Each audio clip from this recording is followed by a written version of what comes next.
இருக்க பார்த்தால் பார்வதி சுவாமி இந்த கைலாச மாளிகையானது ஜெகஜோதியாக இருக்கின்றதல்லவா சுத்தம் செய்வதற்கும் எனக்கு துணையாக ஒரு பெண்ணானவள் வேண்டும் என்று பார்வதி சொல்லுகின்றார். பார்வதி உனக்கு வேலை செய்ய வருத்தமா இருக்கு, ஆகையினால நீ ஒரு பெண்ணை கேட்கிற. பார்வதி தேவி பெண் வேண்டும் என்று சொல்ல பகவான் வேண்டாம் என்று சொல்ல வேண்டும் வேண்டாம் வேண்டும் வேண்டாம் வேண்டும் வேண்டாம் என்று சொல்ல பகவான் வெகு நாளாகவே தண்ணியில் இருந்த காரணத்தால் ஜலதோஷம் முடித்தது. பகவான் தும்மலில் இருக்கின்றார். அந்த தும்மலிலே ஒரு வெண்குடி ஆள் வந்து விரைக்கின்றாள். அந்த வெண்குடி ஆளுக்கு எப்படி விரட்டுகிறார் வாருங்கள். சண்டையிலே பிறந்ததினால் சட்டத்தையால் வெறு கொடுத்தாள். அல்ல மாட்டு பெருமையுடன் தம்பளத்தாள்.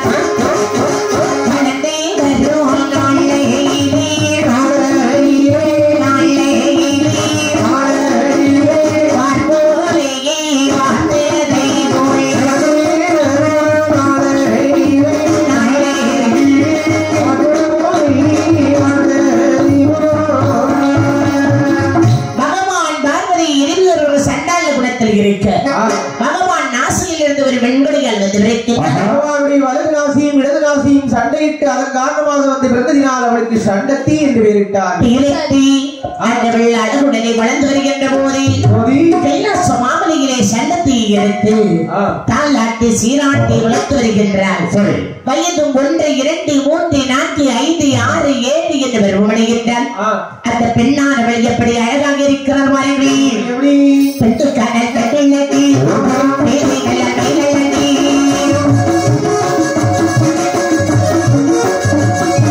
ஆட்டையிட்ட நாகத்தட்டி அழுகையிட்ட கர்ப்பவண்ணி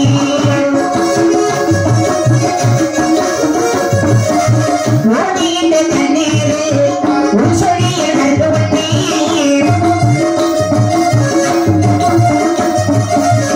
அவள் வளர்த்துட்டான்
பகவானுடைய நாசியில் விழுந்தவள் அல்லவா அத்தவையும் வளர்ந்து வருகின்ற போது 8 வருஷம் 16 32 லட்சம் ஒருங்கே 2 நிற்கின்றார்.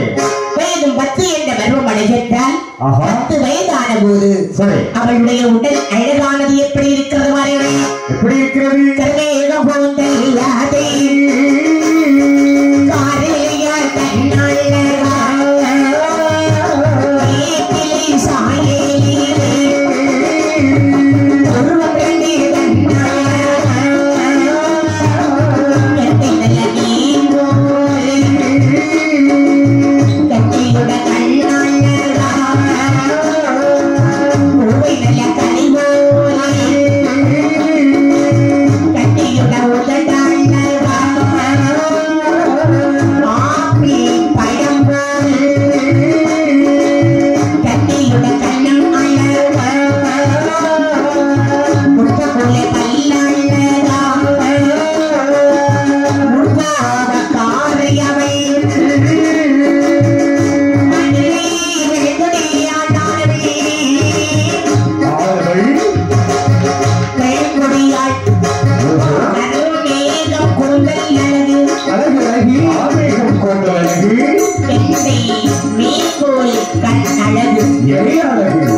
முல்லை அரும்புகள் பல் அழகு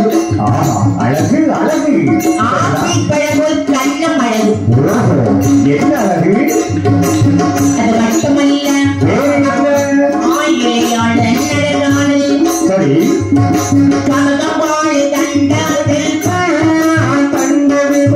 கட்டியுட கழுத்தேழ கழுத்திக சாயேலி புரையில வைரம் பதிந்ததை கட்டி கொண்ட நகமழகா ஆலின் இலை அடிவயறு தன்னழகா கதலி வாழை தண்டலை கதலி வாழை தண்டலை கட்டி கொண்ட தொடையழகா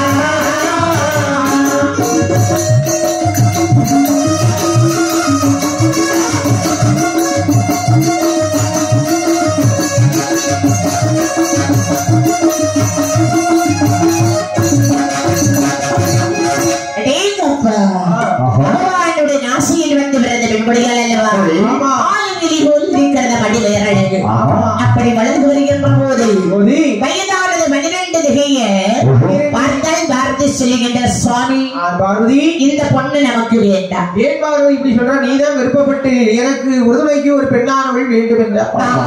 இப்பொழுது நீயே சொல்கிறாயே வேண்டாம் என்று. சுவாமி சுத்தமாய் இருக்கிற கைலாசம் அசுத்தமாகி விடுவல்லவா? ஆகையினாலே அந்தவளை காட்டுக்கு அனுப்ப சொல்லலாம்.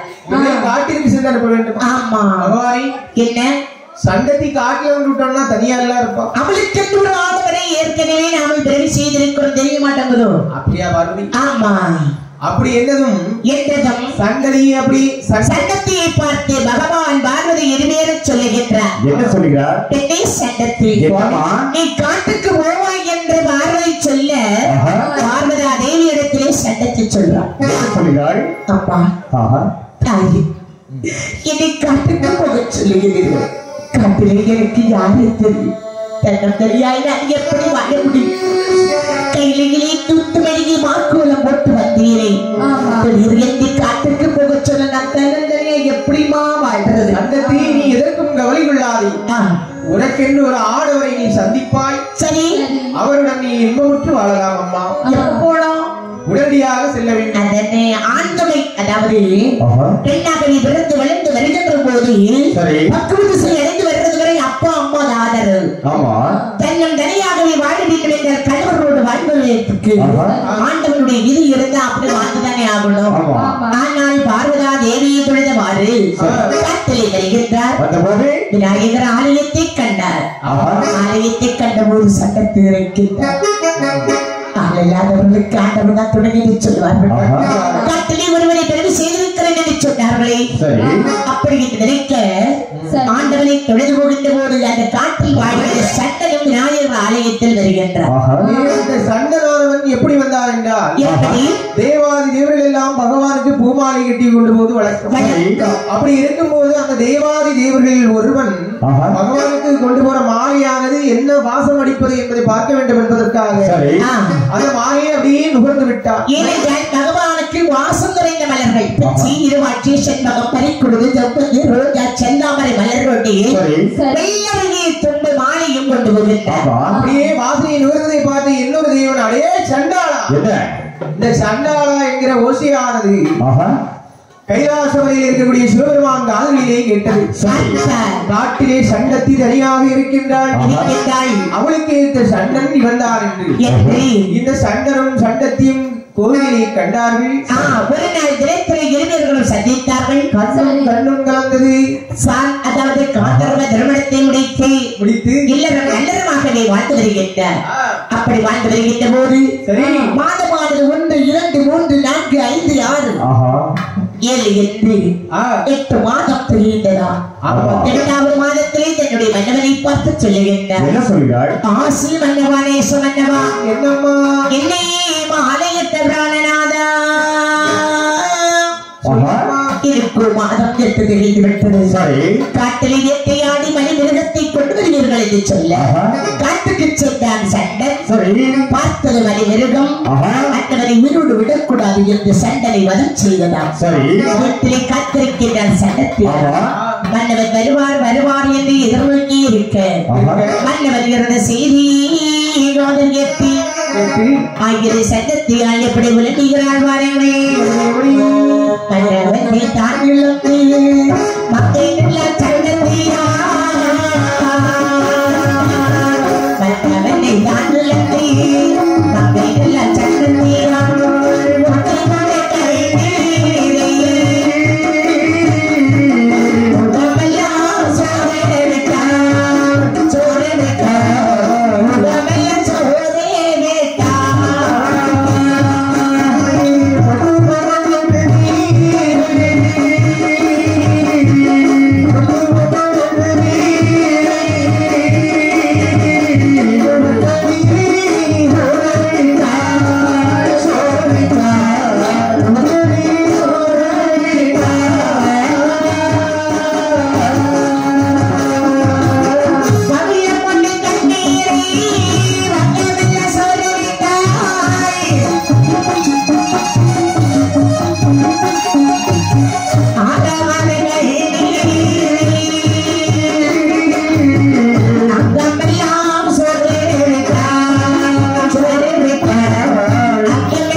ஆண்டவனுடைய இறைமையால் காட்டிலே வாழ்ந்து வருகின்ற போது மன்னவன் செய்தி காதல் கட்டு போய்விட்டார்.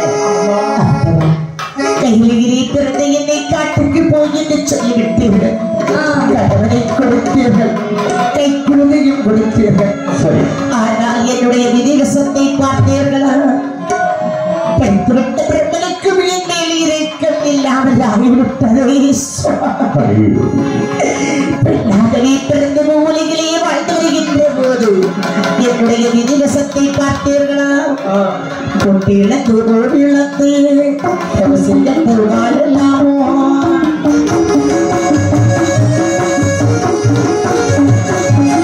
என்ன செய்தோ என்ன செய்தோ என்ன ஈஸ்வரரே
கணவர் இல்லாமல் போய்விட்டார். வயிற்றிலே வளர்கிற குழந்தை நம்முடைய வயிற்றில் இருக்கிற உடலையும் குழந்தைக்கு வளர்த்து இன்னார் குழந்தை என்னார் என்று சொல்ல வேண்டும் என்றால் முதல்ல நாவல் உண்மையாய் வாழணும், திடத்தோடு இருக்க வேண்டும். முதல்ல தாயானவள் குழந்தை சுமந்து வருவது பெரிதல்ல. பிள்ளையை பெற்று வளர்த்து படிக்க வைத்து இன்னார் குழந்தை இன்னார் என்று சொல்வதற்கு நாம திடப்பட வேண்டும் என்று மனதை தேற்றுகின்றார். சரி, மாதமானது வத்தில் நீந்தி ஒரு சூழலை எத்தனை ஆண் குழந்தைகளை பெற்றெடுத்தாள்.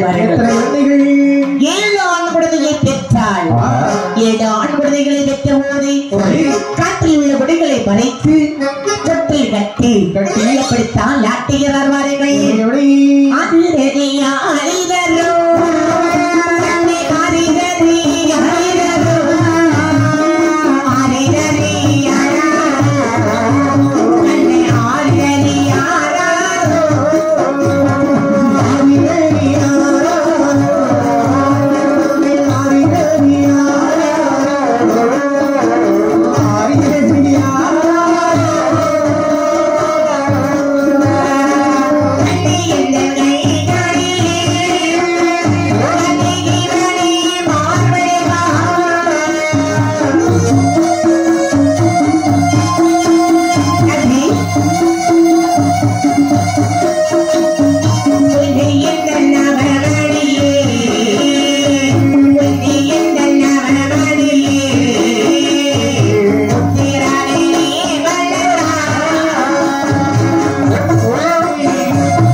தொட்டில் கட்டி ஏழு குழந்தைகளையும் தொட்டில் கிடைத்து தாராட்டி சீராட்டி வளர்த்தவர் குழந்தை பிறந்து 41 நாள் அன்று 41 நாள் ஆச்சுன்னா நாமதீனமாக சூட்ட வேண்டும். ஆமா, பிள்ளைக்கு பெயர் சூட்டுகின்ற எப்படி விட்ட பெயர் வைக்கிறாள்?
இப்படியே வளர்த்து வருகின்ற போது தக்கன் தொக்கன் இரும்பன் கரும்பன் சம்பரன் சடிகரன் கடைசியில் உள்ளவன் தான் ஈரப்பையன். அவனும் படிக்க மாட்டான், பக்கத்துல இருக்கிறவனே படிக்க மாட்டான். பெருவி குணமே அப்படிப்பட்ட குணம்.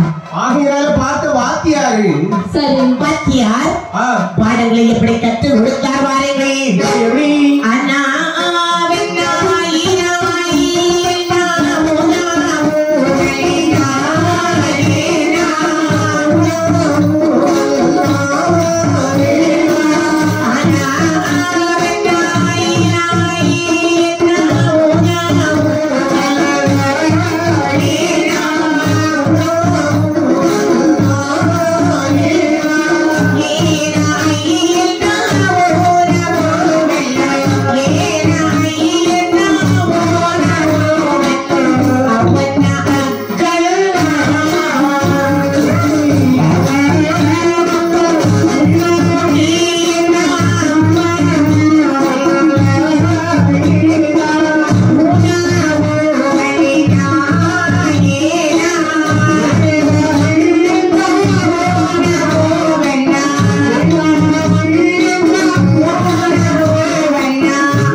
பக்கத்தில் இருக்கிற பிள்ளையை படிக்க விடாமல் தாரதன் அற்புதம் செய்து வர பார்த்த தாரதன்மார்கள் படிக்காத காரணத்தால் வாத்தியாருக்கு கடும் கோபம் வருகின்றது.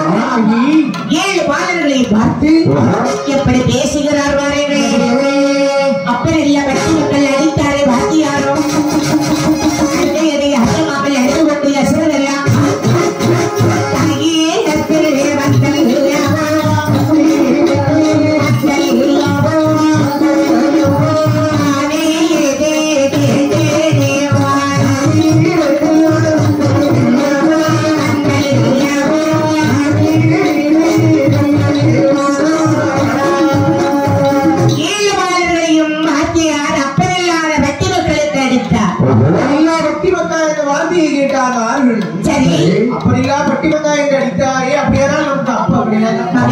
நம்ம இவ்வளவு நாள் நம்ம அம்மாட்ட இதை கேட்கவும் இல்லை. ஆகவே ஓடோடி வந்தார்கள் இந்த தாரகாசுரமார்கள். 7 பேர்களும் தாயிடத்திலே வந்து சொல்லுகின்றார், அம்மா என்னப்பா இந்த இடத்திலே எங்களுடைய ஆசிரியரை அப்பம் இல்லா வட்டி வக்காய் என்று அடித்து விட்டார்கள். வட்டி வக்காய் என்று சொல்ற அளவுக்கு நீங்க பாடங்களை படிக்காமல் இருந்தீர்களாடா? நல்லதாமா படிச்சோம். ஆனாலும் அப்பம் இல்லா வட்டி வக்காய் என்று அடித்து விட்டார்கள். வட்டி என்றால் ஆய்க்கு பிறந்த பிள்ளைன்னு கேட்டிருக்கிறார். அப்பம் இல்லை என்று சொல்லிவிட்டாரே அம்மா. மகனே, உங்களுக்கெல்லாம் தந்தையாகப்பட்ட ஆதி சிவனாகி ஆண்டவனாகப்பட்டவர்தான் உங்க அப்பா. உங்க அப்பா சிவன் என்று சொன்னால் ஆண்டவனை நினைத்து தவம் இருக்கலாம் அல்லவா? ஆண்டவனை தவம் செய்ய இந்த பாலர்களை எங்கே வரலாமானே அதிகமே வருமானத்திலே எப்படி தவம் இருக்கிறார் என்று பார்த்தால்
செண்பகம் மறிக்குடத்தை ஜெவந்தி ரோஜா செந்தாமரை மலரோடு ஒரு வருடம் 2 வருடம் அல்ல 12 வருட காலமாகவே தோன்றிருக்கின்றார். அந்த 12 வருட காலம் தோன்றிருக்கின்ற போது நினைக்கின்றார் பாலர்கள், அண்ணே என்னடா என்ன நீ இந்த மொழி முடிச்சுக்கிட்டு இருக்க? ஆமா, நம்ம சிவனாரை தவம் செய்தாமே. ஆமா, நீ ஏதாவது குறை செய்தியோ? அப்படி நான் ஒன்னும் செய்யலடா. இப்பொழுதுதான் நம்ம 12 வருடம் நிறைவடைந்திருக்கிறது. இனிமேல்தான் நமக்குடைய பலனானது கிடைக்க போகிறது. அப்படி என்று 12 வருட காலம் தோன்றுவது விட்டு பாலர்கள் இந்த வனத்தில் இருக்கின்ற போது 13வது வருடம் முத்து பெற்ற பார்வதா தேவியிடம் தெரிவிக்கிறார். பார்வதி, சட்டத்தை பெற்ற வீரர்கள் 7 பேர்கள் உனக்கு தெரியுமா? தெரியாது பகவானே. சண்டத்தையே நாமல் அனுப்பி வைத்தோம். பகவானுடைய அருளால் 7 வீரர்கள் பிறந்திருக்கிறார்கள். அவர்களை எது நினைத்துதான் இருக்கின்றார்கள். அவர்களுக்கு வரம் கொடுக்க வேண்டும். நான் போயிட்டு வரேன். நீங்கள் போக வேண்டும் பகவானே. என்ன நீங்கள் சென்று வரம் கொடுத்து சென்று பாலர்களை அழைத்து வந்தீர்கள் என்றார். தாங்கள் வரம் கொடுத்தது போன்று இருக்கும், நான் அவர்களை பார்த்தது போன்று இருக்கும் அல்லவா? அப்படி இந்த பாலர்களை அழைத்தார்கள். வாகனத்திலே பகவான் வருகின்றார். பாலர்களை 10 தெரிவிக்கின்றார். பாலர்களை நவத்தேங்கள் சுவன் வந்திருக்கின்றார். உங்களுக்கு வரம் தருவதற்கென்றே வந்திருக்கின்றேன். பாருங்கள், கைலாச மாமலை போகலாம் என்று 7 பாலர்கள் நிலையில் வந்தபோது ஆதி சிவனை பார்த்து இருக்கின்றார். பகவானே, எங்களுக்கு எப்படிப்பட்ட வருமானம் தர வேண்டும் தெரியுமா?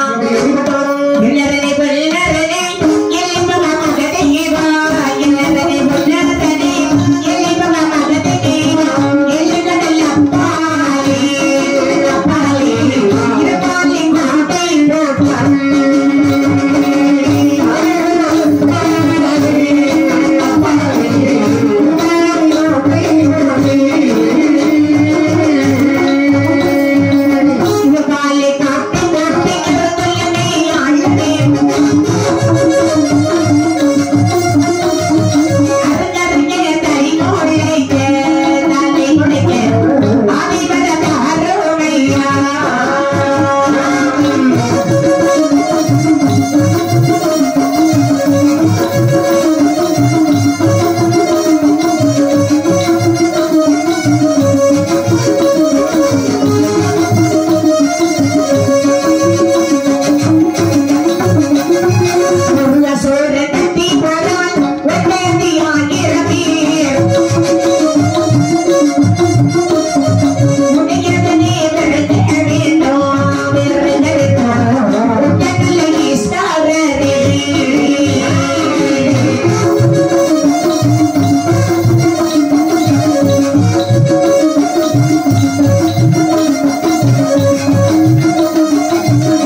வேண்டும் தெரியுமா? வரப்பா வேணும்.